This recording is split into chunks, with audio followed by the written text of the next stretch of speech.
Good afternoon. Smart investor స్వాగతం. Positive bias తో markets trade అవుతున్నాయి. కొంత కన్సాలిడేషన్ ధోరణి కూడా కనిపిస్తుంది. సెన్సెక్స్ నిఫ్టీలు రెండు పాజిటివ్ గా ట్రేడ్ అవుతున్నాయి. సెన్సెక్స్ ప్రస్తుతం 58 పాయింట్ల లాభంతో సైకలాజికల్ లెవెల్ 26,000 పైన ట్రేడ్ అవుతోంది. 26,019 పాయింట్స్ దగ్గర. నిఫ్టీ కూడా 12 పాయింట్ల లాభంతో 7764 దగ్గర ట్రేడ్ అవుతోంది. అండ్ బడ్జెట్ ఆశలు కొనసాగుతున్నాయి. బడ్జెట్ రాబోయే యూనియన్ బడ్జెట్ పట్ల అంచనాలతో మార్కెట్ ట్రేడింగ్ కొనసాగుతుంది. ఒక డైరెక్షనల్ చేంజ్ మార్కెట్స్ కోరుకుంటున్నాయి. అండ్ బిగ్ బోల్డ్ మూవ్స్ కూడా ఎక్స్పెక్ట్ చేస్తున్నాయి ఈ బడ్జెట్ నుంచి. ప్రధానంగా ట్యాక్స్ జీడీపీ రేషియోని మెరుగుపరిచేందుకు ఫైనాన్స్ మినిస్టర్ ప్రయత్నిస్తారని ఎకనామిస్ట్ ఆశలు పెట్టుకుంటే, శాలరీడ్ క్లాస్ మాత్రం తమకు కొన్ని ఎగ్జామ్షన్స్ వస్తాయి. ఫర్ ఇన్స్టెన్స్ 2 లక్షలు ఇప్పుడున్న ఆదాయం పన్ను పరిమితి 2 లక్షలు ఏదైతే ఉందో దీన్ని 5 లక్షలు చేస్తారని శాలరీడ్ క్లాస్ ఆశలు పెట్టుకుంది. అండ్ ఏటీసీ డిడక్షన్ లిమిట్ ను 1 to 3 lakh రూపీస్ పెంచుతారు. ప్రస్తుతం ఉన్న ₹1,00,000 స్థాయి నుంచి 3 లక్షలకు పెంచబోతారా అన్న ఆశ కూడా మార్కెట్స్ లో కనిపిస్తుంది శాలరీడ్ క్లాస్ నుంచి. అయితే ఇదంతా కూడా ఎక్స్చెకర్ కు కొంత నష్టం వాటిల్లేదు. అంటే షార్ట్ టర్మ్ లో ఎస్పెషల్లీ నెక్స్ట్ 1 to 2 years లో ఎకానమీకి కొంత నష్టం చేకూర్చేది. ఎందుకంటే 2 lakhs నుంచి 5 lakhs చేస్తే 64,000 కోట్ల రూపాయల భారం పడుతుంది ప్రభుత్వం మీద. అంటే 64,000 కోట్ల రూపాయల ఆదాయం తగ్గుతుంది ప్రభుత్వానికి. సో ఇటువంటి బోల్డ్ మూవ్ బహుశా ప్రయత్నం చేయకపోవచ్చు. మేబీ కొద్దిగా పెంచితే పెంచవచ్చు, ₹50,000, ₹1,00,000. అలాగే ఏటీసీ డిడక్షన్ లిమిట్ కూడా 1 to 3 lakhs కనుక చేస్తే 40,000 కోట్ల రూపాయల ఆదాయం ప్రభుత్వం కోల్పోతుంది. సో ఇటువంటి ప్రయత్నం బహుశా చేయకపోవచ్చు. అలాగే హోమ్ లోన్స్ మీద ఇప్పుడున్న ఇంట్రెస్ట్ ఎగ్జామ్షన్ లిమిట్ ఏదైతే ఉందో 1.5 lakhs, దీన్ని ఒకవేళ 3 lakhs చేస్తారన్న ఆశ కూడా శాలరీ క్లాస్ లో కనిపిస్తుంది. ఇవన్నీ కూడా ఎంతో కొంత నెరవేరే అవకాశం ఉంది తప్ప పూర్తిగా అంచనాలు అందుకోలేకపోవచ్చు ఈ బడ్జెట్ లో. సో ఈ నేపథ్యంలో సాగుతున్న ట్రేడింగ్ కు చాలా ప్రాధాన్యం ఉంది. ప్రస్తుతం ట్రెండ్ బట్టి చూస్తే మనకు ఐటీ స్టాక్స్ టాప్ గెయినర్స్ గా ఉన్నాయి. ఐటీ స్టాక్స్ లో స్ట్రాంగ్ వాల్యూమ్స్ అండ్ ప్రాఫిట్స్. అంటే డిఫెన్సివ్స్ ను ప్రస్తుతం మార్కెట్స్ ప్రిఫర్ చేస్తున్నాయి. కొద్దిగా కాషస్ గా ఉంటున్నాయి. బడ్జెట్ కు ముందు వస్తున్న ఈ ప్రీ బడ్జెట్ ర్యాలీలో రిటైల్ వాళ్ళు ఎస్పెషల్లీ పార్టిసిపేట్ చేయట్లేదు. ఈవెన్ డొమెస్టిక్ ఇన్స్టిట్యూషనల్ ఇన్వెస్టర్స్ కూడా పార్టిసిపేట్ చేయట్లేదు. ఓన్లీ ఎఫ్ఐఐ మనీ మాత్రమే డ్రైవ్ చేస్తుంది మార్కెట్స్. సో ఎఫ్ఐఎస్ వాళ్ళు క్లియర్ గా ఐటీ స్టాక్స్ కొంటున్నారు. అలాగే కొన్ని న్యూస్ డ్రివెన్ స్టాక్స్ లైక్ ఐడిఎఫ్సిని మోర్గాన్ స్టాన్లీ అప్గ్రేడ్ చేసింది.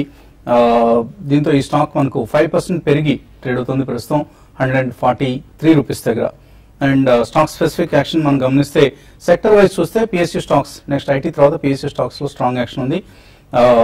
STC, dredging Corp, HMT, MMTC, ITI ఇటువంటి కంపెనీస్ అన్ని కూడా ఎనీవేర్ బిట్వీన్ 5 to 16% వరకు లాభాల్లో ట్రేడ్ అవుతున్నాయి. And NBCC another public sector company, ఈ రియల్ ఎస్టేట్ కన్స్ట్రక్షన్ కంపెనీ 17% పెరిగింది. అలాగే గ్రాన్యూల్స్ ఇండియా, సెంట్రమ్ బ్రోకింగ్ అనే బ్రోకింగ్ కంపెనీ, దీనికి కవరేజ్ ప్రారంభించింది గ్రాన్యూల్స్ ఇండియాని. అండ్ ఇవాళ ఈ స్టాక్ అనూహ్యంగా స్ట్రాంగ్ గా ట్రేడ్ అవుతుంది. ₹600 దగ్గర ట్రేడ్ అవుతుంది. ₹700 టార్గెట్ ప్రైస్ ఇచ్చింది. మేబీ నెక్స్ట్ 2-3 సెషన్స్ లోనే ఈ ఫార్మా కంపెనీ ఆ రేట్ కి వచ్చే అవకాశాలు కనిపిస్తున్నాయి. అలాగే పొలారిస్ అప్ ట్రెండ్ లో ఉంది. రాకేష్ జుంజున్వాలా స్టేక్ పెంచుకున్న మాటలతో నవభారత్ 15% పెరిగింది. రాజేష్ ఎక్స్పోర్ట్స్ 10% పెరిగింది. ఇలా స్టాక్ స్పెసిఫిక్ యాక్షన్ కొనసాగుతోంది. సో ఇండెక్స్ పరంగా కన్సాలిడేషన్, స్టాక్ స్పెసిఫిక్ యాక్షన్ కొనసాగుతున్న నేపథ్యంలో మనం ఈ సెషన్ నిర్వహిస్తున్నాం. ఎన్ఎస్ అడిగి ఎటువంటి ట్రేడింగ్ ట్రెండ్స్ ఎక్స్పెక్ట్ చేస్తున్నారో అడిగి తెలుసుకున్నాం. సో బాగా ప్రతి ప్రీ బడ్జెట్ ర్యాలీ తర్వాత మనకు పోస్ట్ బడ్జెట్ కొంత కరెక్షన్ రావడం చూస్తున్నాం. ఈసారి కూడా ప్రీ బడ్జెట్ మనం మంచి ర్యాలీని చూసాం. Most of the mid caps లో స్ట్రాంగ్ యాక్షన్ చూసాం, if not the large caps. So post budget ఒకవేళ కరెక్షన్ వస్తుంది అనుకుంటే ఇప్పుడే ప్రాఫిట్స్ బుక్ చేసుకోవడం మంచిదా? మార్నింగ్ కూడా చెప్పామండి మనం, ట్రేడింగ్ ప్రాఫిట్స్ ఉంటే మాత్రం డెఫినెట్లీ బుక్ చేయాలండి. ఈవెన్ ఇన్వెస్టర్స్ కూడా భారీగా ప్రాఫిట్ లో ఉంటాయి. Maybe about 25 to 30 or 30-40% profit లో ఉంటే కనుక డెఫినెట్లీ ఒక 20 to 25% క్వాంటిటీ మొత్తం కాకపోయినా కానీ fundamentally strong stocks even mid and small cap లో అయినా at least about 20% profits quantity wise book చేయడం అనేది ఎప్పటికైనా ఉత్తమమైనది. ఒకవేళ మనం అమ్మేసిన స్టాక్ పెరిగితే కూడా డెఫినెట్లీ మనకి వేరే రంగాల్లో మంచి స్టాక్స్ దొరుకుతాయి. So I think it's always good to take some money of the table. ఎందుకంటే మనకి ఇంకా 2 days ఉన్నాయి. రేపు రైల్వే బడ్జెట్ ఉంది, తర్వాత economic survey followed by general budget. So ఈ కాంటెక్స్ లో డెఫినెట్లీ మార్కెట్ కన్సాలిడేషన్ ధోరణిలోనే పయనిస్తుందండి. But mid and small cap లో మాత్రం ఈ రోజు కూడా మనం చాలా ఎక్స్క్లూజివ్ యాక్షన్ చూస్తున్నాం. ఇందాక మీరు చెప్పినట్టు IT stocks are extremely strong. Even front line and even mid cap stocks. అలాగే specific pharma counters are very strong. Even front line stocks ఫార్మాలు కూడా కొద్దిగా స్ట్రాంగ్ గానే ఉన్నాయండి. నేను మళ్ళీ మనకి 60 రూపీస్ దాకా చేరింది రూపీ డాలర్ ప్యారిటీ. సో ఇవన్నీ చూసుకుంటే మాత్రం it's good to take some profits of the table, కానీ మొత్తం కాదండి. ఫ్రెష్ గా ఇన్వెస్ట్ చేసుకునే వాళ్ళు మాత్రం తప్పకుండా I think they should wait. ఎందుకంటే next 1 or 2 days they will be extreme volatility in the market అని కూడా చెప్పొచ్చు. మార్నింగ్ నుంచి కొద్దిగా స్టడీగానే ట్రేడ్ అవుతుంది మార్కెట్. బట్ పోస్ట్ బడ్జెట్ మనకి ఎప్పుడైతే ఒక స్ట్రాంగ్ ర్యాలీ చూసినా అక్కడ నుంచి కరెక్షన్ వచ్చినా గానీ ఐ థింక్ ప్రైస్ డిస్కవర్ అయిన తర్వాత additional bet or bulk money commit చేయడం అనేది ఎంతైనా ఉత్తమం అండి. So I think fresh investors should definitely wait for the next 2-3 days before committing big money. F&O లో ఎటువంటి మూవ్స్ చూస్తున్నారు మీరు బోత్ పుట్స్ కాల్స్ లో? ఇప్పుడు F&O లో అంటే చెప్పాలి అంటే మాత్రం ఈ రోజు మార్కెట్ లో ఒక సెక్టర్ పరంగా చెప్పాలంటే ఒక ఐటీ స్టాక్స్ లో ఎక్కువ లాంగ్ బిల్డ్ కావడం చూసాము. ఇన్ఫోసిస్ కాల్స్ కి బాగా యాక్టివ్ గా ట్రేడ్ అవుతున్నాయి. అదేవిధంగా TCS కాల్ కూడా యాక్టివ్ గా ట్రేడ్ అవుతుంది. ఇన్ఫోసిస్ దగ్గరగా 28,000 కాల్ కూడా చాలా స్ట్రాంగ్ యాక్టివ్ ఉంది. తర్వాత ఈ రోజు ఒక ఐటీ ప్యాక్ కాకుండా మిగతా అదర్ స్టాక్స్ లో చూస్తే IDFC ఒకటి 140 కాల్ అండ్ 145 కాల్ కూడా చాలా యాక్టివ్ గా ట్రేడ్ అవుతుంది. ప్లస్ లాంగ్ మరి ముఖ్యంగా ఫ్యూచర్స్ లో లాంగ్ బిల్డ్ అయిపోయిన stocks IDFC, Infosys, HCL technologies, TCS. అయితే జూబ్లెంట్ ఫుడ్ లో కూడా కొంత ఈ రోజు F&O లో కొంత మనకి లాంగ్ బిల్డ్ కావడం చూసాం. ఇవి కాకుండా మిగతా స్టాక్స్ లో మాత్రం F&O లో పెద్దగా యాక్టివిటీ లేదు. నిఫ్టీ పరంగా చెప్పాలంటే మాత్రం నిఫ్టీకి దగ్గర 8,000 కాల్కి మాత్రం కొంచెం వాల్యూమ్స్ బాగా జరుగుతున్నాయి కానీ బట్ ప్రైస్ లో పెద్దగా మార్పు కనపడలేదు.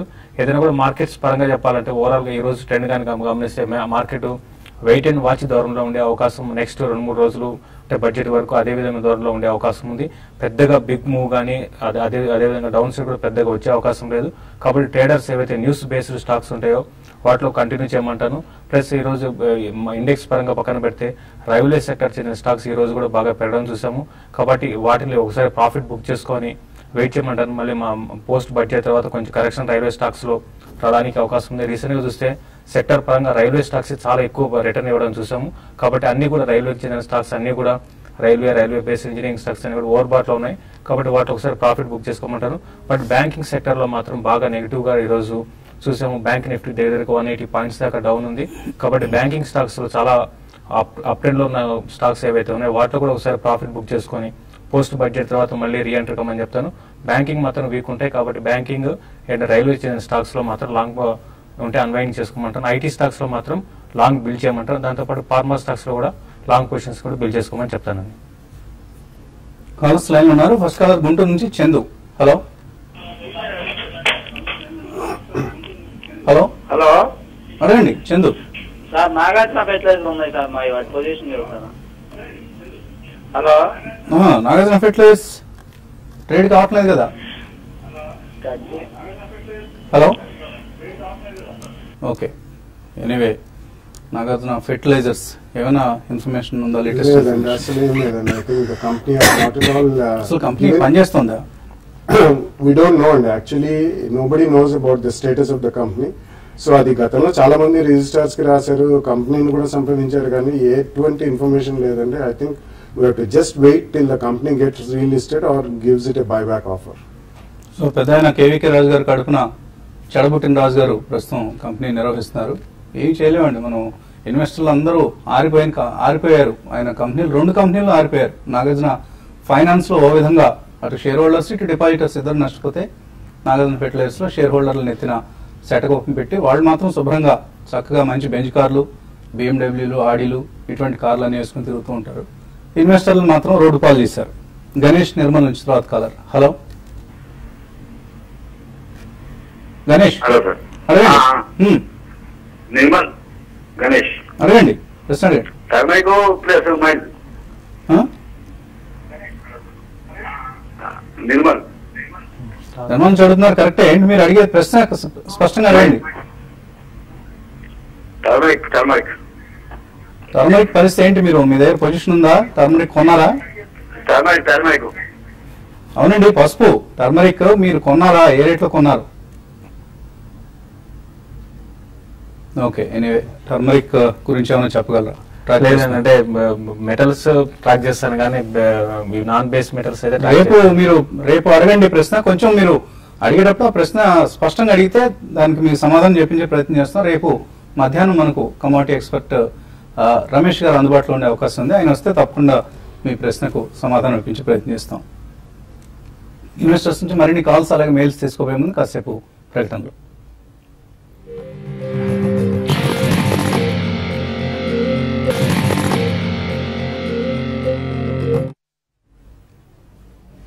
స్మార్ట్ ఇన్వెస్టర్ తిరిగి స్వాగతం. సెన్సెక్స్ 67 పాయింట్లు, నిఫ్టీ 15 పాయింట్ల లాభంతో ట్రేడ్ అవుతున్నాయి. తర్వాత కలర్ లైన్ ఉన్నారు రాజు. హలో హలో అడగండి రాజు. హలో హలో అడగండి, వినిపిస్తుంది. నమస్తే నమస్తే, అడగండి సార్. పటేల్ ఇంజనీరింగ్ ఇప్పుడు ఈ రేట్లు అమ్మొస్తుంది. మన 135 రూపాయలు కదా 3 సంవత్సరాల క్రితం కొన్నాను. ఓకే అండి. ఇప్పుడు డబ్బులు కొంత అవుతున్నాయి కదా. అలాగే ఆన్ మొబైల్ అమ్మేసి ఈ 2 అమ్మేసి పుంజుని ఇంకేమైనా తీసుకుందాం అనుకుంటున్నాము. బయట రాండి సార్. ఏదన్నారు, ఏది తీసుకుందాం అనుకుంటున్నారు? పుంజులాయిడ్ కానీ రిలయన్స్ ఇన్ఫ్రా కానీ. Punj Lloyd or Reliance Infra. So correct strategy అనేది ఒకటండి. ఇప్పుడు ఆన్ మొబైల్ అయితే నా ఉద్దేశం ప్రకారం మీరు అమ్మేయమని చెప్తానండి. ఎందుకంటే ఈ స్టాక్ రీసెంట్ గా కొంత పెరగడం తర్వాత కొంచెం ఫండమెంటల్స్ పరంగా కూడా అంత ఎంకరేజింగ్ గా లేదు. ఆల్రెడీ కరెక్షన్ కూడా ఈ స్టాక్ లో స్టార్ట్ అయింది. కాబట్టి మీరు ఆన్ మొబైల్ ఇప్పుడు దాదాపు మనకి హైస్ దగ్గరే ఉంది కాబట్టి ఆన్ మొబైల్ మీరు ఒకసారి ఎగ్జిట్ కమ్మని చెప్తాను. బట్ మిగతా పటేల్ ఇంజనీరింగ్ మాత్రం మీరు హోల్డ్ చేయండి. ఇంకా ఈ స్టాక్ పోస్ట్ బడ్జెట్ తర్వాత కూడా ఒక లాంగ్ టర్మ్ అప్ ట్రెండ్ అనేది కొనసాగడానికి ఛాన్సెస్ ఉన్నాయి. కాబట్టి పటేల్ ఇంజనీరింగ్ హోల్డ్ చేయండి. మిగతా అదర్ స్టాక్స్ లో మీరు ఇన్వెస్ట్ చేయాలనుకుంటే మాత్రం ఇన్వెస్ట్ చేయమని చెప్తాను. బట్ దీంట్లో ఆన్ మొబైల్ మాత్రం మీరు ఒకసారి ఎగ్జిట్ తీసుకోమని చెప్తానండి. So both Punj Lloyd and Reliance Infra మీరు మేబీ డిక్లైన్స్ లో తీసుకోండి. అలాగే on mobile come out of that and Patel engineering it's participating. Patel Yeah, it's a very rich company and because the tunneling and very specialized kind of infrastructure EPC lo unnaru, so it's a good company to invest. తర్వాత colour line ఉన్నారు. Hello hello అడగండి, ప్రశ్న అడగండి. Sir నమస్కారం అండి. నమస్తే అండి, అడగండి. సార్ నా దగ్గర ఆల్ఫా మైక్రో ఉన్నాయండి. నేను 50 రూపీస్ లో తీసుకున్నాను. ఓకే, షార్ట్ టర్మ్ గా ఏమైనా పెరుగుతుంటా సార్? ప్రాఫిట్ బుక్ చేసుకోమంటారండి. ఆస్ట్రా మైక్రో చక్కగా పెరుగుతూ వస్తున్న కంపెనీ. కొద్దిగా కొన్ని రూమర్స్ కూడా ఉన్నాయి కంపెనీ మీద. మేబీ రాబోయే రోజుల్లో ఎలాంటి దీన్ని ఎక్వైర్ చేసే ఉద్దేశం ఉందని అంటున్నారు. They already have a stake అండి, so probably they may increase and FDA in defense sector allow చేస్తారని మనకి చాలా స్ట్రాంగ్ వార్తలు వస్తున్నాయి. కాబట్టి ఆస్ట్రా మైక్రో లాస్ట్ 6 months లో ఆల్మోస్ట్ మోర్ దెన్ డబుల్ అండి, 2 bagger అయింది. సో మీరు 50 రూపీస్ లో కొన్నారు కాబట్టి డెఫినెట్లీ రైట్ టు వేవ్ అండి. మొత్తం అమ్మాల్సిన అవసరం లేదు. పోస్ట్ బడ్జెట్ ఒకవేళ ఈవెన్ పాలసీ డెసిషన్ ఏమైనా తీసుకున్నా కానీ ఇమీడియట్లీ పర్సంటేజ్ డిక్లేర్ చేయకపోయినా policy decision to allow FDA into defence అటువంటిది ఏదైనా వస్తే మేజర్ స్పర్ట్ వచ్చే అవకాశం ఉంది. అక్కడ మీరు కొద్దిగా ప్రాఫిట్ బుక్ చేయండి. మొత్తం కాకపోయినా అట్లీస్ట్ 20 to 30% ప్రాఫిట్ బుక్ చేస్తే రెస్ట్ ఆఫ్ ద క్వాంటిటీ ఉంచండి. 200 రూపీస్ టార్గెట్ ప్రైస్ గా చెప్తున్నారు. ఆస్ట్రా మైక్రో హైదరాబాద్ కి సంబంధించిన కంపెనీ ఇది. సూర్యబాబు నర్సాపురం నుంచి. హలో నమస్తే అండి బాలగారు. మేము జైలాక్ సిస్టమ్స్ 40 రూపీస్ యావరేజ్ లో తీసుకున్నాం సార్. అది ఉంచుకోవచ్చా లేదా అమ్మేమంటారా, బయటకు వచ్చామంటారా? అలాగే ప్రజా ఇంజనీరింగ్ కూడా ఉన్నాయి సార్ చాలా రోజుల నుంచి. ఏ స్టాక్ అన్నారు? ఫస్ట్ స్టాక్ ఏంటి? Zylog systems. Zylog systems. Zylog security systems they are one of the best companies అండి. అంటే లిస్టెడ్ పరంగా పెద్ద పెద్ద కంపెనీలు ఉన్నాయి, టాటా, హనీవెల్ అండ్ బాష్, ఇటువంటివన్నీ హై లెవెల్ సెక్యూరిటీ సిస్టమ్ చేస్తారండి. Even Zylog is also among providers of security systems. అంటే కంప్లీట్లీ సిటీ వైడ్ కానివ్వండి, బిల్డింగ్ వైడ్ కానీ ఇట్స్ ఎ గుడ్ కంపెనీ. మీరు రిటైన్ చేయమని చెప్తారండి. తర్వాత కాలర్ రామారావు. హలో అడగండి రామారావు. హలో ఓకే అండి, టీవీ వినడంలో నిమగ్నమైనట్లుగా కనిపిస్తుంది మనకి. అలాగే రమణ శర్మ మెయిల్ పంపించారు మనకు. హెచ్పిఎల్ పవర్ 23 రూపాయల్లో ప్రస్తుతం ట్రేడ్ అవుతుంది. ఆయన యావరేజ్ కాస్ట్ 16 రూపాయలు. ఇక్కడ కొంతైనా పార్షియల్ గా ప్రాఫిట్ బుక్ చేసుకోవడం మంచిదా? హెచ్బిఎల్ పవర్ గాని చూసామంటే మనకి చాలా రోజు కొన్ని ఏళ్ల తర్వాత మనకి స్టాక్ లో ఒక అప్ట్రెండ్ అనేది చూసాము. అయితే ఇప్పుడున్న పరిస్థితుల్లో పవర్ సెక్టర్ లో ఒక మంచి రిఫార్మ్స్ రావడానికి అవకాశం ఉంది. దాని దృష్టిలో పెట్టుకుంటే హెచ్ఏఎల్ పవర్ కూడా టర్న్ అరౌండ్ కావడానికి అవకాశం ఉందండి. మీరు హోల్డ్ చేయండి. ఈ రోజు కూడా 8% దాకా ఉంది స్టాక్. ఇంకా కొంచెం పెరగడానికి అవకాశం ఉంది. బట్ ప్రాఫిట్స్ అయితే మాత్రం మీరు ఇట్లా పెరుగుతున్న టైంలోనే బుక్ చేసుకోవడం మంచిది. అరౌండ్ 26 and 28 లెవెల్లో మీరు కొంత పార్షియల్ ప్రాఫిట్స్ అయితే బుక్ చేసుకోమని చెప్తానండి. హెచ్పిఎల్ పవర్ చాలా పేషెన్స్ టెస్ట్ చేసిన స్టాక్ ఇప్పుడిప్పుడే పార్టిసిపేట్ చేస్తుంది. మేబీ మీకు ఓపిక ఉంటే మరి కొద్ది కాలం వెయిట్ చేయండి, అదర్వైజ్ ప్రాఫిట్స్ బుక్ చేసుకోవచ్చు కూడా. రమేష్ హైదరాబాద్ నుంచి. హలో సార్ నమస్కారం సార్. నమస్తే అండి, అడగండి. నేను బాగా క్వశ్చన్ అనుకున్నానండి. నా దగ్గర హెరిటేజ్ బుక్స్ 261 రూపీస్ లో 1700 షేర్స్ ఉన్నాయండి. నేను అది ఇప్పుడు ప్రాఫిట్ బుక్ చేసుకుని క్యాష్ లో ఉంది, రేపు పోస్ట్ బడ్జెట్ తర్వాత ఏమన్నా నేను ఏమైనా ఎక్వైర్ చేసుకోమంటారా, లేకపోతే ఉంచుకోమంటారా, షేర్స్ పర్వాలేదంటారా? తర్వాత నా పోర్ట్ఫోలియోలో ఫార్మా కంపెనీ అసలు లేదండి, ఓన్లీ డిష్మ్యాన్ ఒకటే ఉందండి. రెండు మంచి కంపెనీలు ఏమైనా చెప్తారండి సార్? బాగా కాల్ చేశాను sir. First heritage foods. I think you should retain heritage foods also అండి. ఎందుకంటే రీసెంట్లీ లాస్ట్ ఇయర్ వాళ్ళు బోనస్ ఇష్యూ ఇచ్చారు. తర్వాత I think dairy business is continuing to do extremely well. ఒక హెరిటేజ్ కే కాదండి, అందరికీ కూడా. అండ్ గోయింగ్ ఫార్వర్డ్ మనకి మల్టీ ప్రోడక్ట్ రీటైలింగ్ లో ఎట్లాగో మనకి there lot of news driven counters, అది అలౌ చేయకపోవచ్చు అది. But Heritage by itself is growing. So currently మాత్రం మీరు మొత్తం ప్రాఫిట్ బుక్ చేయాల్సిన అవసరం లేదు, డెఫినెట్లీ ఉంచమని చెప్తానండి. సో ఫార్మా కంపెనీస్ డిష్మన్ ఒకటే ఉన్నారు. I think JB chemicals I think it's not moved up still అండి. యూనికేమ్ ఒకటి, జేబీ, ఇటువంటి సెకండ్ రౌండ్ ఫార్మా కంపెనీ, ఈ రెండు కూడా మంచి కంపెనీలు అండి. వాళ్ళు యూఎస్ ఫైలింగ్స్ కూడా లాస్ట్ 6 months లో యావరేజ్ 3 to 6 ఫైలింగ్స్ వాళ్ళు అండాస్ ఫైల్ చేశారు. ఐ థింక్ మిడ్ క్యాప్ లో you can choose both the stocks, they are really good. తర్వాత అప్పాజీ రావు ఏలూరు నుంచి. హలో, అడగండి అప్పాజీ. హలో, యా అడగండి, వినిపిస్తుంది. నేను ఫిజికల్ గోల్డ్ ఉన్నానండి. ఈ 30,000 తీసుకున్నాం 10,000. హలో, యా వినిపిస్తుంది. సో 31,000లో గోల్డ్ తీసుకున్నా. అది ఇప్పుడు ఈ బడ్జెట్ లో ఇంకా తగ్గిపోతుంటారా అంటే సేవ్ చేసేస్తున్నా? బడ్జెట్ కి పెద్దగా గోల్డ్ కి బడ్జెట్ కి పెద్ద సంబంధం లేదండి. ఏదైనా చిన్న చిన్న కస్టమ్స్ డ్యూటీ లాంటివి ఏమన్నా వాళ్ళు ఒకవేళ తగ్గించే, ఇంపోర్ట్ డ్యూటీ లాంటివి ఏమైనా తగ్గిస్తే తగ్గిస్తారేమో, బట్ అది కూడా not sure. So otherwise technically trend ఎలా ఉంది? గోల్డ్ ట్రెండ్ పెద్దగా అప్ ట్రెండ్ అయితే మనకి చూసామండి. చాలా వరకు అప్ ట్రెండ్ అనేది ఆగిపోయిందని చెప్పొచ్చు. గత కొన్ని నెలలుగా ట్రెండ్ అయితే కొంత వీక్ గానే ఉంటుంది. దీంతో పాటు ఒక పోస్ట్ బడ్జెట్ తర్వాత రూపీ అనేది ఇంకా స్ట్రెంగ్ అయితే మాత్రం కొంచెం గోల్డ్ మీద దాని ప్రభావం ఉంటుంది, అంతకుమించి పెద్ద ప్రభావం ఉండదండి. బట్ ఓవరాల్ ట్రెండ్ పరంగా చెప్పాలంటే నెక్స్ట్ ఫ్యూ మంత్స్ లో గోల్డ్ పెద్దగా పెరగకపోవచ్చు. మీరు మీ ఇన్వెస్ట్మెంట్ కోసం అయితే కొన్ని ఏళ్ల పాటు ఆగిపోతే మాత్రం హోల్డ్ చేసుకోమని చెప్తానండి. లాస్ట్ కాలర్ రాజమండ్రి నుంచి రామన్. హలో, హలో సార్, నమస్తే అండి. Deccan Chronicle sir. Deccan Chronicle purchase price వచ్చి ₹6 ₹6 కొన్నారు. ఓకే, DCHL ఏదైనా టెక్నికల్ గా కొంత బౌన్స్ బ్యాక్ అయ్యే అవకాశం ఉందా? అంటే వీటిలో టెక్నికల్ గా పెద్దగా ఉండవండి, మేజర్ చేంజెస్ వస్తే తప్ప. బట్ మనకు తెలిసిన దక్కన్ క్రానికల్ ఫైనాన్షియల్ క్రైసిస్ లో బాగా కూరుకుపోయిందని. ఇప్పట్లో అయితే స్టాక్ పెద్దగా పెరిగే అవకాశం లేదు. కాబట్టి బుల్ మార్కెట్ ఉంది కాబట్టి, లిక్విడిటీ ఉంది కాబట్టి ఇటువంటి స్టాక్స్ కూడా పెరుగుతుంటాయి. ఇది బెస్ట్ టైం అండి. అంటే ఎవరైతే ఇటువంటి స్టాక్స్ లో సౌభాగ్య మీడియా ఒకటి, దక్కన్ క్రానికల్ ఒకటి, ఇవి కూడా బాగా పెరిగాయి. ఇటువంటి వాటిలో బెటర్ ఏంటంటే ఎగ్జిట్ కి మంచి టైం అండి. కాబట్టి మీరు పెరుగుతున్నప్పుడే బయటపడడానికి ప్రయత్నం చేయండి. అమరబాబు అడుగుతున్నారు, ఎడ్యుకామ్ హై ప్రైస్ లో ఎంటర్ అయ్యారు, అలాగే జీవికే ఇన్ఫ్రా కూడా ఏం చేయాలి? I think Educom you should come out and any bonds you should come out of Educom. GVK Infra మాత్రం డెఫినెట్లీ కొద్దిగా కంటిన్యూ చేయమని చెప్తాను. కాశీ అన్నపూర్ణ అడుగుతున్నారు, JBF ఇండస్ట్రీస్ గురించి చెప్పమంటున్నారు. Yeah, JBS is one of the strong companies in textiles అండి, especially వాళ్ళు polyester chips అవన్నీ కూడా స్ట్రాంగ్ గా చేశారు. ఇట్స్ ఎ డీసెంట్ కంపెనీ అండి, కరెంట్లీ హోల్డ్ చేయమని చెప్తాను. సత్యనారాయణ విజయవాడ నుంచి, మోజర్ బెయిర్ కొద్ది రోజులుగా పెరుగుతోంది, ఏదైనా ఇంకా పెరిగే ఛాన్స్ ఏదైనా ఉందా అంటే? ఓన్లీ సెంటిమెంట్ పరంగా పెరగడం అయితే ఉంటుందండి. అందులో రెన్యూబుల్ ఎనర్జీకి కొద్దిగా థ్రస్ట్ ఇస్తారని చెప్పి మనకి చాలా స్ట్రాంగ్ వార్తలు వినిపిస్తున్నాయి. కాబట్టి సోలార్ పవర్ లో వీళ్ళు they are trying to do a lot of solar farms. So ఈ కాంటెక్స్ లో ఉంచండి, బడ్జెట్ అయిన తర్వాత ఏదైనా స్పర్ట్ వస్తే మాత్రం తప్పకుండా అమ్మేమని చెప్తాను. సురేష్ అడుగుతున్నారు, IFCI ₹70, వరుణ్ షిప్పింగ్ ₹80 కొన్నారు, ఈ రేట్స్ తిరిగి వస్తాయా? IFC అయితే ఇప్పుడైతే అంటే ఆ రేట్ రావాలంటే పెద్దగా రాకపోవచ్చు అని. అయితే ఆ కంపెనీ రీసెంట్ గా కొంచెం NSE నుంచి స్టేక్ తగ్గించుకోవడం, తర్వాత వేరే రాజస్థాన్ దాంట్లో స్టేక్ పెంచుకోవడం, ఏదైనా చూస్తుంటే కొంచెం మార్పులు అనేది IFC లో వచ్చాయి. కాబట్టి ఫ్యూచర్ లో కొంచెం గ్రోత్ అనేది ఉండొచ్చు, బట్ హోల్డ్ చేయమని చెప్తానండి. జగన్ అడుగుతున్నారు, HBL పవర్ ₹20 కొన్నారు, హోల్డర్ సెల్ 2 years కోసం. నాకు చెప్పిన సమాధానం వచ్చేస్తుంది HBL పవర్ సంబంధించి, హోల్డ్ చేయండి ప్రస్తుతానికి.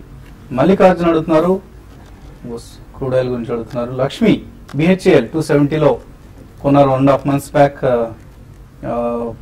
ఏం చేయాలి? దాదాపు ఇప్పుడు మనకి ఆ రేట్ వచ్చేసిందండి, మీ రేటు దగ్గరకు వచ్చింది చాలా రోజుల తర్వాత. అయితే బడ్జెట్ తర్వాత మేజర్ చేంజెస్ BHEL లో కూడా స్టాక్ లో కూడా రావడానికి అవకాశం ఉంది, బేస్డ్ ఆన్ మన రిఫార్మ్స్ ఉంటాయి కాబట్టి కాబట్టి మీరు పోస్ట్ బడ్జెట్ చిన్న కరెక్షన్ వచ్చినా కూడా మీరు ఇంకా హోల్డ్ చేయండి. ఇన్ని రోజులు హోల్డ్ చేశారు కాబట్టి ఇంకా నెక్స్ట్ 6 to 8 months హోల్డ్ చేస్తే 300 లెవెల్ ఈజీగా క్రాస్ అయ్యే అవకాశం ఉంది. మీరు హోల్డ్ చేయమని చెప్తారండి. N V Chandrashekhar, SAIL long term కోసం ఎంటర్ కావచ్చు ఈ ప్రైస్ లో. యా డెఫినెట్లీ కొనమని చెప్తాను, ఎందుకంటే మోస్ట్ ఆఫ్ ద పిఎస్యూస్ అన్ని కూడా డిస్ఇన్వెస్ట్మెంట్ ఉందండి and SAIL happens to be in the metal sector. Recent times లో మంచి పర్ఫార్మెన్స్ ఉంచగానే you can hold it on till the really announce the NFO. నేను ప్రైమ్ ఫోకస్ 54లో కొన్నారు, షార్ట్ టర్మ్ కోసం హోల్డ్ చేశారు. చూడండి షార్ట్ టర్మ్ కంటే ఇది రేట్ కానీ మనం చూస్తే 52 రూపీస్ అండి. మనం చూసాము రిలయన్స్ మీడియా వర్క్స్ తో టైఅప్ కావడం, కాబట్టి ఇక్కడ పెద్దగా పెరిగే అవకాశం లేదని షార్ట్ టర్మ్ ట్రెండ్ మాత్రం 54-55 అయితే దాటకపోవచ్చు అండి. రామకృష్ణ గరిమెళ్ళ అడుగుతున్నారు, అసాహి సన్వన్ కలర్స్ అండ్ కెనోరియా కెమికల్స్ ఈ రెండు ఎటువంటి సలహా ఇస్తారు, కొనుక్కోవచ్చు? Yeah, Canoria has got even sugar in it, and so I think the reasonably under performer and underpriced stock. Asahi Songwon definitely ఉంచమని చెప్తాను, ఎందుకంటే వాళ్ళు colour pigments and colour master colour batches చేస్తారండి. And recently I think some people are trying to acquire some big stake, so it's a good company, you can return it. Satish Kumar, Sesa Goa futures లో position ఉంది, 295 లో profit book చేసుకోవచ్చు. ఇక్కడ సిసాగో అయితే మీరు కొంచెం hold చేయమని చెప్తారు, బట్ స్టాప్ లాస్ పెట్టుకొని మీరు హోల్డ్ చేయండి అరౌండ్ 302. లేదంటే మాత్రం బెటర్ ఏంటంటే ఒకసారి ఎగ్జిట్ పొజిషన్ తీసుకొని మరి రీఎంటర్ గా అయితే కమని చెప్తానండి. Ratna Bhavani, SKS Micro, ILFS investment managers ఈ రేట్లో తీసుకోవచ్చు. యా ఎస్కేఎస్ రీసెంట్లీ బాగా పెరిగిందండి, unless they really give some extra stocks for micro finance industry. I think కొద్దిగా స్టెబిలైజ్ అయ్యే అవకాశం ఎక్కువ కనిపిస్తుందండి. ఒకవేళ మీరు భారీగా ప్రాఫిట్ లో ఉంటే మాత్రం I think you should book some. Fresh గా ఎంటర్ అవ్వాలంటే you can wait in the budget proposals out. Budget తర్వాత ఈ రెండు స్టాక్స్ లో మీరు ఎంటర్ అయ్యే ప్రయత్నించండి. శ్రీనివాసరావు, గ్రాన్యూల్స్ 280లో కొన్నారు, శోభా డెవలపర్స్ 520 హోల్డ్ చేయొచ్చు. యా రెండు కూడా హోల్డ్ చేయమని చెప్తానండి. శోభా డెవలపర్స్ ఈ రోజు కొద్దిగా కామెంట్స్ ఇచ్చారు that Bengaluru based real estate ఒక 20% డౌన్ ఫాల్ చూసింది in terms of fresh bookings అని, but it's an excellent company అండి. ఇన్ టర్మ్స్ ఆఫ్ పెడిగ్రీ చాలా మంచి కంపెనీ. గ్రాన్యూల్స్ మీరు 280లో కన్నా I think you should ride the wave అండి. Next 3 to 5 quarters or 1.5 year దాకా ఎవ్రీ క్వార్టర్ కూడా దే విల్ అవుట్ బీట్ అనే ఒక ఇదే, ఎందుకంటే వాళ్ళు జేవీ ఒకటి ఆమ్నికెన్ తో ఒకటి ఉన్నది అండ్ యాక్టర్స్ అనే ఒక కంపెనీ టేక్ ఓవర్ చేశారు. Next 1.5 year it will be good, so you can write the wave. So Sensex 100 పాయింట్లు, నిఫ్టీ 30 పాయింట్ల లాభంతో ట్రేడ్ అవుతున్న సమయం ఇది. ఇది వాటి స్మార్ట్ ఇన్వెస్టర్. రేపు ఉదయం 8:30కి మళ్ళీ బిజినెస్ బ్రేక్ఫాస్ట్ కలుద్దాం.